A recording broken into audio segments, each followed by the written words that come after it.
vous présenter donc quelques membres et invités de cette journée de la fête du train.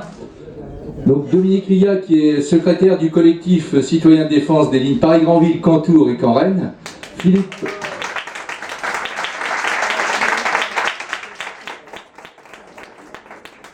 Arnaud Faucon, qui est secrétaire national d'Indecosa CGT, bien connu dans la région. Philippe Denol, qui est président donc, du collectif citoyen de défense des lignes Paris-Granville, Caen-Tours et Caen-Rennes. Et Didier Lerez, qui est président de Convergence Rail, accessoirement conseiller municipal de Paris et ancien secrétaire fédéral de la fédération CGT des cheminots. Donc place au débat. Alors merci d'être venus si nombreux, puisque vous êtes déjà 140 inscrits à ce débat et pour le repas fraternel, donc ça prouve l'intérêt que vous portez à cette fête du train et aux débats qui vont avoir lieu. Alors tout d'abord, nous avons contacté plus de 100 personnalités élues sur la région. On a eu 28 réponses des députés et certains conseillers régionaux. Il y en a qui en fait, ce sont des non-réponses, et je partirai de certains députés LRM qui ont fui le débat. Ils étaient invités parce que dans la réforme actuelle, nous l'idée c'est de faire un débat contradictoire. Il est logique que les citoyens puissent entendre les deux positions de nos organisations et du débat public, qui est un débat normal. Donc c'est comme ça que nous entendons procéder.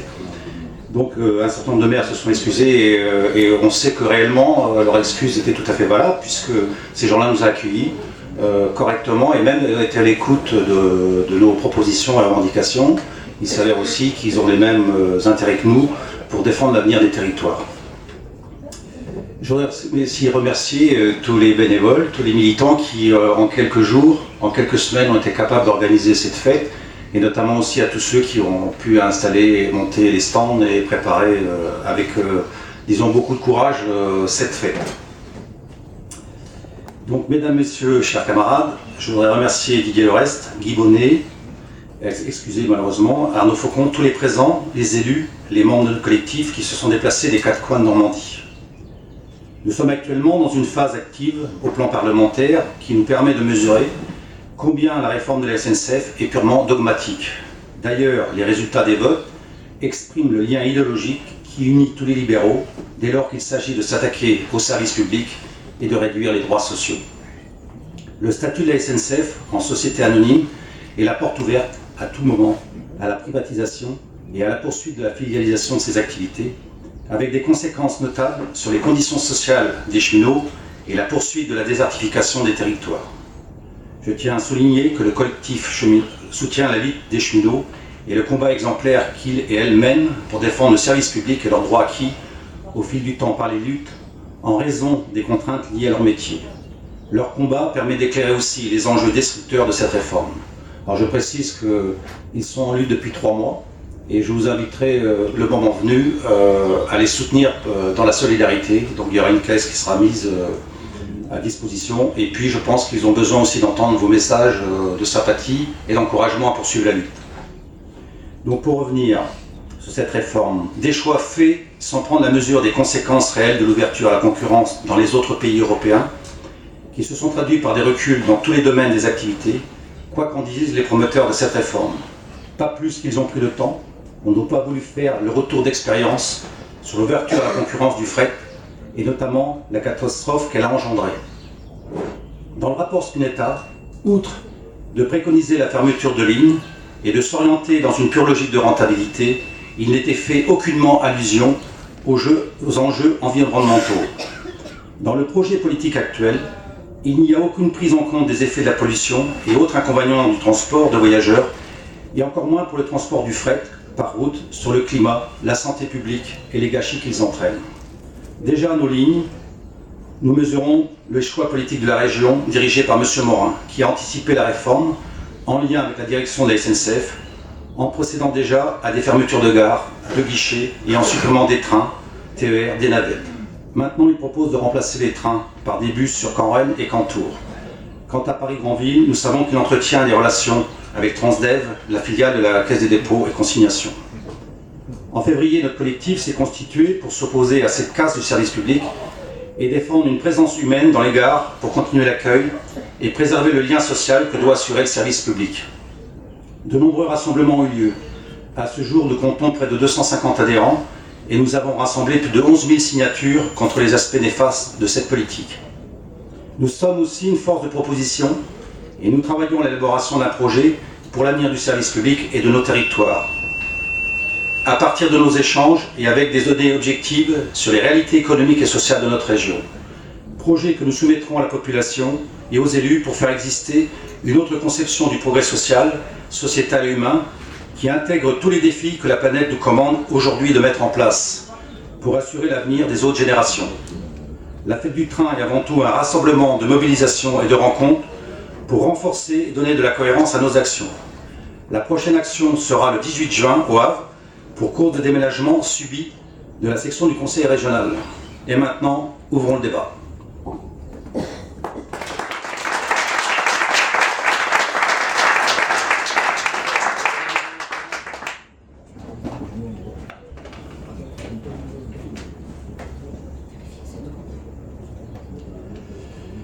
Il y a un micro-baladeur donc à votre disposition, vous levez la main.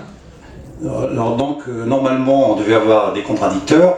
Donc, On va être obligé de faire la voilà. contradiction. Il y en a peut-être, mais c'est pas un souci. Et donc, au contraire, l'idée, c'était dans le débat, si vous voulez, on va faire notre débat en deux parties. La première étape sur la réforme, quel enjeu pour l'avenir du service public, entre autres, mais l'avenir de nos territoires. Voilà, c'est la première partie du débat, pour bien éclairer ce qui est en train de se passer. Et la deuxième partie du débat, qui est pour nous aussi très essentielle, c'est la question du fret, donc le fret et le développement durable. Quand on voit les centaines de milliers de camions qui traversent nos régions, je pense qu'il y a un avenir pour le transport ferroviaire. Bonjour, donc moi je m'appelle Annie Motte, j'essaye de défendre la gare de Saint-Pierre sur l'île qui s'appelle maintenant Saint-Pierre-en-Auge, donc sur la ligne Contour, et voilà, et on est intéressé pour comprendre un peu ce qui se trame et les évolutions sur ces petites lignes, enfin sur ces petites lignes, elles ne sont pas petites, mais sur ces lignes qui ne convergent pas sur Paris, qui sont du coup fortement oubliées.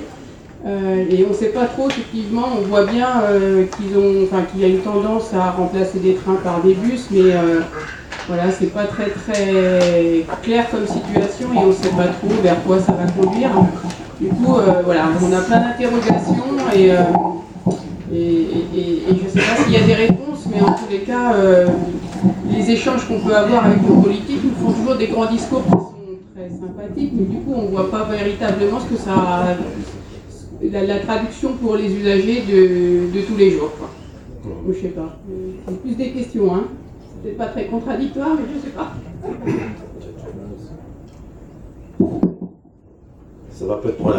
Ça va me permettre de dire deux mots. Déjà, je remercie le collectif de m'avoir invité et je le félicite à la fois d'avoir créé les conditions de rassembler celles et ceux qui ont à cœur de défendre le bien commun, le service public ferroviaire, tout à fait en phase avec l'association nationale Convergence Nationale Rail qui a été créée en 2011 sous l'impulsion d'élus de gauche, de syndicalistes, de collectifs de défense des usagers déjà créés et de citoyens ainsi que d'autres collectivités. Donc pour répondre peut-être à la question qui est inscrite dans cette réforme, comme l'a dit avant moi Philippe, qui est une vraie réforme dogmatique, qui n'est pas d'ailleurs, qui n'a pas l'ambition de régler les problèmes que rencontrent les usagers du rail au quotidien, bien au contraire. D'ailleurs, je le dis au passage, Macron n'avait jamais parlé dans sa campagne qu'il allait réformer la SNCF à ce niveau. Mais bon, on sait pourquoi il attaque la SNCF et les cheminots de cette façon, parce que derrière, il y a quand même un esprit de revanche sur l'histoire. Mais bon, on pourra y revenir dans le débat. Sur ce qu'ils appellent les petites lignes, ou ce qu'on peut appeler les lignes secondaires, lignes de proximité. Quand le Premier ministre, dans sa conférence de presse de février, indique que ce n'est pas de Paris qu'on décide de fermer les lignes secondaires, les petites lignes, Comme je l'ai déjà dit et écrit, il a mis la poussière sous le tapis parce qu'il n'a pas tout dit. Pourquoi? Parce qu'il veut faire porter la responsabilité aux régions, de gérer, mais surtout de fermer, à terme, ces lignes qui sont jugées non rentables au sens capitalistique ou financier du terme.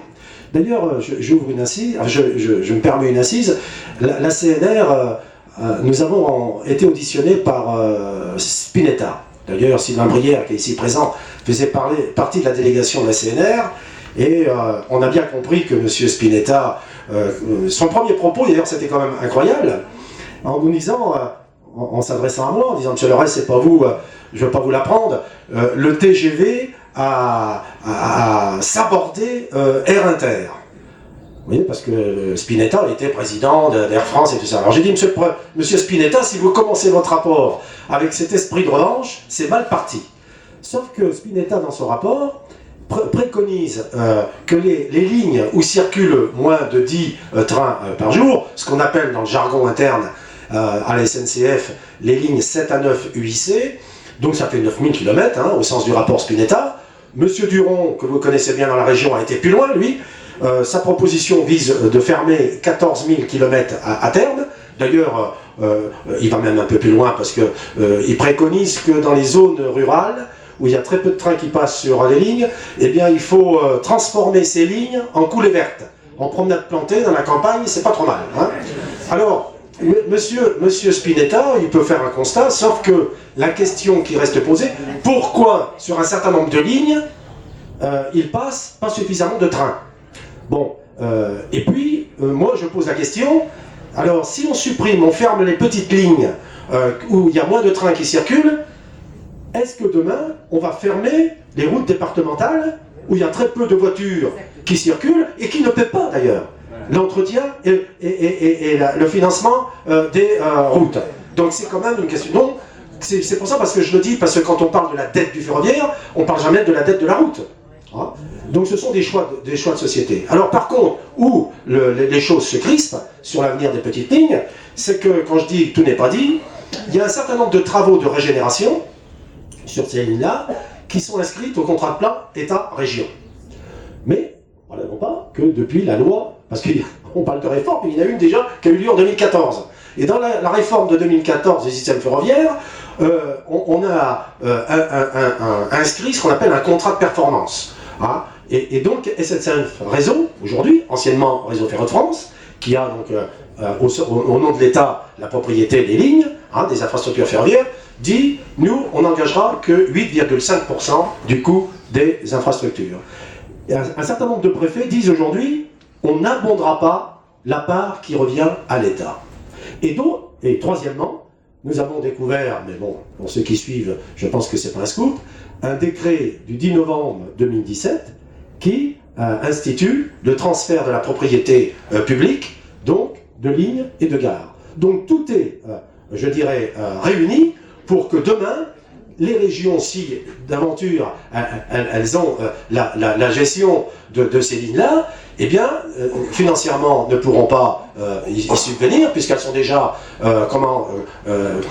contractées au niveau des finances par les réductions budgétaires de l'État. Donc le seul choix qui va s'imposer, c'est effectivement de fermer et de transférer sur la route les relations. Et on sait d'aventure, d'ailleurs, il y a des études qui ont démontré que lorsqu'on transfère une relation ferroviaire sur la route, eh bien, il y a 26% des gens qui prenaient le train, qui prennent leur voiture, et puis il y a 28% qui ne voyagent plus. Donc voilà, et c'est le début de la fin.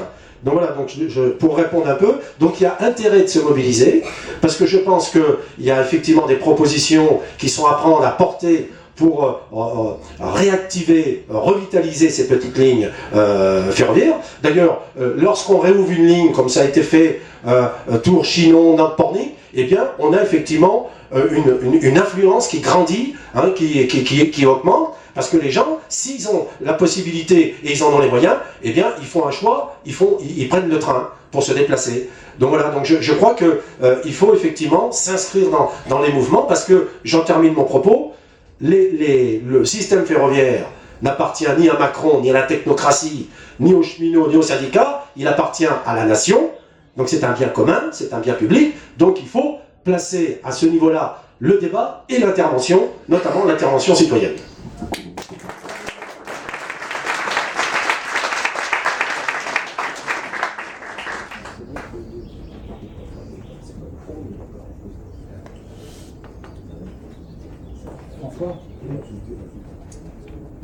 Oui, bonjour, François Talot d'Alençon.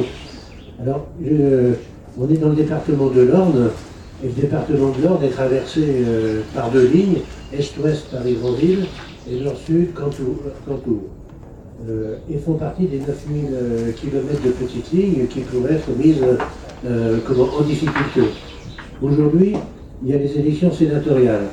Moi, je reçois les lettres de tous les candidats et tout le monde parle de désenclavement. Mais personne, on reste désenclavement d'une manière générale. Personne ne se prononce sur le train et sur cette ligne-là et sur la nécessité de les maintenir et de ne pas les passer à la concurrence. Parce que comme ça vient d'être dit, que ce soit l'État ou la région, la mise en concurrence risque d'entraîner des suppressions de lignes. Alors ce sont des lignes qui sont très utiles pour la population. Quand on va à la gare, qu'est-ce qu'on voit qui signe nos pétitions? Les jeunes. Il y a plein de jeunes élèves qui vont à Caen, qui vont au Mans. Il y a plein de gens qui vont à Alençon-le Mans, qui vont au travail. Il y a des personnes âgées. Et aujourd'hui, qu'est-ce qu'on a fait à la gare de Surdon, qui nous permet d'aller à Paris 2 fois moins cher qu'en passant par le TGV du Mans? On a tout fermé, il n'y a plus de guichet, on met des automates. Avec carte bancaire, mais les jeunes n'ont pas forcément de carte bancaire, ou avec des pièces de monnaie. Qui a 32 € dans sa poche en monnaie pour aller à Paris? Donc je crois là qu'on est en train de créer les conditions pour tout doucement rendre moins attrayant le fait de prendre le train, et du coup dire, ben vous voyez, il circule plus grand monde. Alors je crois qu'il faut quand même comprendre que petit à petit, on organise un petit peu les difficultés pour justifier ensuite des fermetures. Et ça, je trouve ça particulièrement dégueulasse. Le conseil départemental de l'Orne vient de lancer une application par smartphone pour aller à Surdon en voiture à 3 € ou au Mans à 5 €. C'est-à-dire que tout le courant libéral, qu'il soit au niveau du département comme au niveau de la région, rejoignent l'État et ne s'offusquent pas trop de la réforme, tout en disant que, bien entendu, il faut maintenir les trains, il faut les enclaver. On est entre discours et l'action, il y a quand même quelque chose qui n'est pas normal, quoi. Alors, je vois l'alternative qu'on nous présente au train, c'est la route, et je disais il n'y a pas longtemps qu'entre 1990 et 2015, il y a eu 400 milliards d'investissements faits pour la route et pour le train, 70% sont pour la route. Et comme ça vient d'être dit aujourd'hui, la route est plus subventionnée que le train, et il faut arrêter de nous dire que l'État n'est pas là pour aider le transport public par le train. Voilà. Oui. Donc, oui, vous m'entendez? Oui. Bon, j'en profite quand même pour souligner des choses importantes. Il faut savoir que quand il y a eu la réforme, la première réforme avec la loi SRU, Solidarité et Renouvellement Urbain, qui est toujours en vigueur, il y avait une vraie politique, c'était d'aménager les territoires. Oui, non, mais il y avait aussi cette idée pour le logement social, il y avait tout un ordre de choses, et de faire pénétrer aussi les transports collectifs, enfin développer, aller dans un sens très important. Et à cette époque, c'est là qu'est intervenue aussi cette idée de transférer la gestion des trains de proximité, du quotidien, aux régions. Moi, je voudrais vraiment me rappeler, puis rendre hommage aussi aux gens qui ont fait un travail, c'est que sous l'ancienne présidence, y compris de Laurent, il y a eu énormément de choses qui ont été faites sur la région. On a quand même gagné le 5e aller-retour sur Paris-Grandville. On a gagné des créations de trains sur Caen-le-Mantour. On a gagné des trains sur Lisieux, Caen, Lison. Il y avait eu une politique de développement du train avec une progression, et il y avait aussi une politique sociale tarifaire.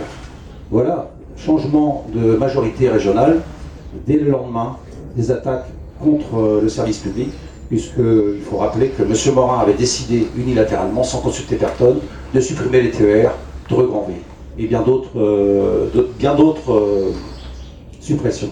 Ensuite, il a poursuivi, il ferme les gares, il ferme les guichets, en accord avec la SNCF, sans consultation. Et il faut dire aussi qu'il n'y a pas eu de moyen de substitution et que sa logique n'est pas forcément celle dès le départ du service public. Il a des intérêts politiques sur la Haute-Normandie. Il a même déclaré, et vous savez, que l'Orne était le trou du cul du monde. Donc il s'applique, il s'applique aussi à respecter ses choix politiques. Et moi je crois qu'il faut rendre hommage aussi aux élus qui ont travaillé dans cet esprit du développement du service public. Parce que si effectivement on avait gardé une majorité, je veux dire, de gauche, on n'en serait pas là aujourd'hui à discuter de l'avenir de nos petites lignes. Je voudrais rappeler, et je pense que Didier en parlera, il y a des régions en France qui s'impliquent totalement dans le développement du service public, notamment la région Occitanie. Ils viennent d'augmenter le nombre de trains de 30%. Ils ont mis des systèmes en place, moi c'est là-bas que je vais en vacances, le train à 1 euro, avec des correspondances avec des bus à 1 euro. Ils ont toute une politique qui se lance en respect, si vous voulez, des engagements internationaux, parce qu'on pourra le dire, mais la France vient d'être condamnée par rapport au Grenelle de l'environnement à l'ECOP, elle ne respecte pas ses engagements. Donc il y a des régions qui poursuivent leur développement. En termes de démocratie, il faut savoir que sur notre passe Normandie, nous avions des comités de ligne qui étaient très productifs, très enrichissants, puisque souvent les militants cheminots apportaient de l'éclairage technique, politique, des fois aux élus, et ça a empêché parfois de se faire avoir par la direction SNCF. Je vous rappelle sur certaines correspondances qu'on avait sur Le Mans pour Marseille, qu'on a perdu maintenant. Donc c'est tout ce travail. Donc la réflexion du collectif aussi, et je m'adresse aussi à Madame Motte, c'est aussi, on est en phase de travailler des propositions. On va construire, on construit des propositions qu'on mettra comme revendication pour les usagers. Et on a aussi l'intention de travailler dans une logique d'axe. Quand Rennes, qu'en Tours, on travaillera sur cet axe-là avec tous les acteurs de cette ligne, les élus, les comités d'usagers locaux. Enfin, il y a tout un travail qui se met en place. Et comme on l'avait fait à l'époque, pour ceux qui s'en souviennent, quand Tours devait déjà être fermé, quand Rennes avait été fermé, et quand Rennes a rouvert. Donc il n'y a rien d'inéluctable. Je me souviens, la SNCF avait pris cette décision-là.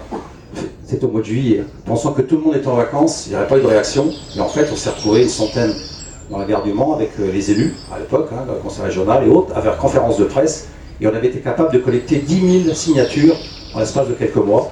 Et on avait permis aussi de s'opposer à ce plan de casse, déjà qui était mis en place en 2005, vous voyez, la 13 ans. Donc rien n'est nouveau.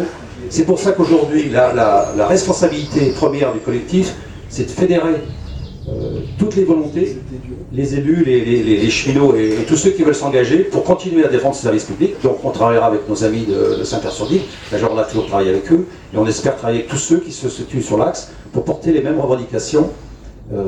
On a plusieurs points, la question des tarifs aussi, parce que là on a pris une petite claque derrière les étiquettes, la question des arrêts, la question du nombre de circulation. Contrairement à la logique capitaliste, c'est pas la loi de l'offre et de la demande.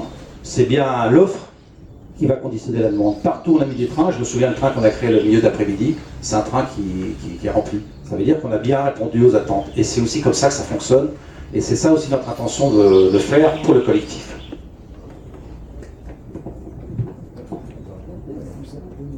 Oui, vous avez parlé de transition, développement durable. On est quand même dans une région qui a un affichage de transition énergétique important, avec des appels à manifestation d'intérêt territoire durable 2030, 100% énergie renouvelable. Donc on voit bien la différence entre les discours et ce qui se passe sur le terrain. Mais je voudrais aborder une autre question, c'est la question de l'argumentaire en disant ça s'est fait ailleurs et ça marche bien. Est-ce que vous pourriez nous faire juste un petit parallèle avec ce qui s'est passé d'une part en Grande-Bretagne et d'autre part en Allemagne, parce qu'on nous les présente toujours comme des modèles. Plusieurs questions. Il y a des mains qui se sont levées un peu partout. Oui, alors c'est la fête du train, c'est vrai que le train n'est pas à la fête dans la période. Et peut-être pour commencer sur une note d'humour, moi j'ai coutume de préciser un visionnaire avant l'heure, Pierre Dac, Au train où vont les choses où vont les trains ne seront bientôt plus des gares. Et on y est, hein. Pour certains qui parlent encore de gare, hein, ceux qui les ont encore. Déjà pour vous adresser un salut fraternel du comité de défense du triage de Sotteville, né en 2010 avant la convergence nationale rail, et puis d'un autre comité de défense, SOS Gare, pour la défense des gares de Sotteville, Oissel et Saint-Étienne, et tous deux affiliés à la convergence nationale rail. Alors Didier, si tu n'as pas eu encore la nouvelle, je te l'apprends. Et donc remercier cette initiative qui image complètement le propos qu'avaient les cheminots, d'ailleurs, si vous vous en rappelez pour les plus anciens, en 1995. La SNCF n'appartient pas aux cheminots, elle appartient à la nation. Et aujourd'hui, effectivement, le débat public, quoi qu'on nous en dise, qu'on nous a confisqué, hein, et ben on le mène au terrain, au plus près, par ce genre d'action, et donc il y a tout lieu de vous en remercier. C'est dommage que les contradicteurs soient pas là. C'est dommage que M. Hervé Moret, notamment, ne soit pas là. J'aurais eu grand plaisir de discourir avec lui sur la défense, et lui apporter toute ma solidarité sur la défense de la maternité de Bernay. Je lis régulièrement qu'il est très défenseur de services publics en matière de santé, quoi. Je lui aurais fait part de quelques contradictions, effectivement, sur son projet de loi avec son collègue, j'allais dire camarade, Louis Nègre, qui, avant l'heure, ont planté le décor de ce qui se passe aujourd'hui. Et force est de constater d'ailleurs que la reprise même du texte au Sénat ressemble étrangement, effectivement, à Solobélis, puisque avant d'être sénateur, cet homme-là était à la tête d'un cabinet qui pratiquait le lobbying. Il n'est pas là, tant pis pour lui. Il n'y a pas non plus d'ailleurs de responsable ou de dirigeant de SNCF, parce qu'il y a longtemps que l'article, il est parti devant l'acronyme, hein. On dit SNCF, hein. Et on a même, sous couvert de réunification, divisé par 3 deux établissements en 2014. Ça n'aide pas forcément, quoi. Mais en l'occurrence, j'aurais pu prendre plaisir à discuter un peu plus allant avec M. Jantet, que nous avons rencontré pour ce qui est des cheminots normands de Haute-Normandie mercredi dernier. M. Jantet est le directeur de SNCF Réseau. Et quand nous essayons de discourir avec lui sur la SNCF, il ne connaît pas. Lui, il est là, il connaît SNCF Réseau. Point. Ce qui en dit long, effectivement, sur l'état d'esprit. Alors moi, mais tu l'as dit, quoi, Philippe, hein. Bien évidemment, on est attaché à la question du ferroviaire et on pense trafic voyageurs. Mais effectivement, aujourd'hui, y compris avec ce qu'on voit de visible, y compris en termes environnementaux, avec l'impact, et peut-être même qu'il va nous tomber sur le coin du nez dans la journée, parce que si j'entends la météo, vous n'êtes pas bien, vous êtes en orange, enfin on n'est pas bien, on est en orange, hein.